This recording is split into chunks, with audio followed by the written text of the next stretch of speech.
Hello, folks. I'm Mark Johnson, and my company is Artisan Restoration.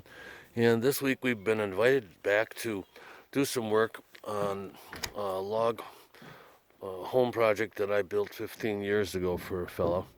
And we're changed out some windows.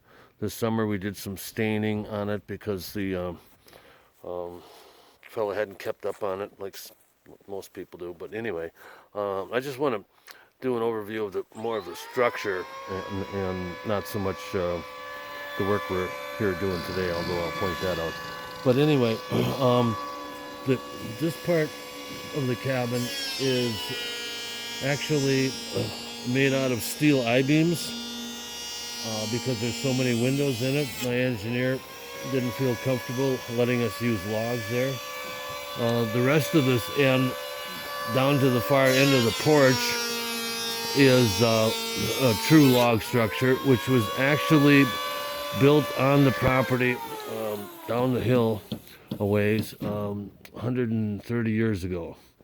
The far end of the house looks like a log cabin, but the corner posts kind of give it away and cover up the fact that it's log siding on a on an insulated panel addition. The walls on that are insulated with foam, and they're 8 inches thick. And then the roof on the entire structure is done with structural insulated panels, also known as SIPs.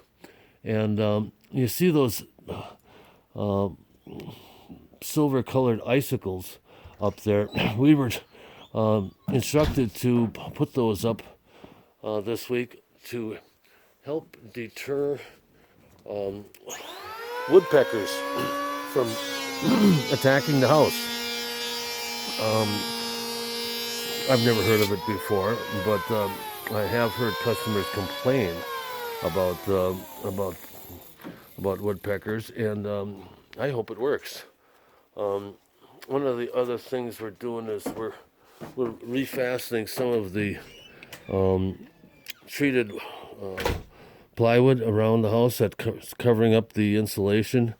We put that on years ago, and some of it's come loose a little bit. But let me show you inside. There's some really cool things inside here that I'd like to show you about, talk about. We're putting in bookshelves on each side of the fireplace that we made back at our shop in Minnesota, and we're putting them in here. But the fireplace is kind of unique. It's called a Rumford fireplace, which is a very shallow but energy efficient fireplace that was invented by a guy named Count Rumford years and years ago. And the owner researched that, and he has one on this level, and he has one in his office upstairs. But anyhow, the timbers in here actually came out of an old lumberyard in downtown Mankato, which is now a Cub Foods building site. But we had some brackets made to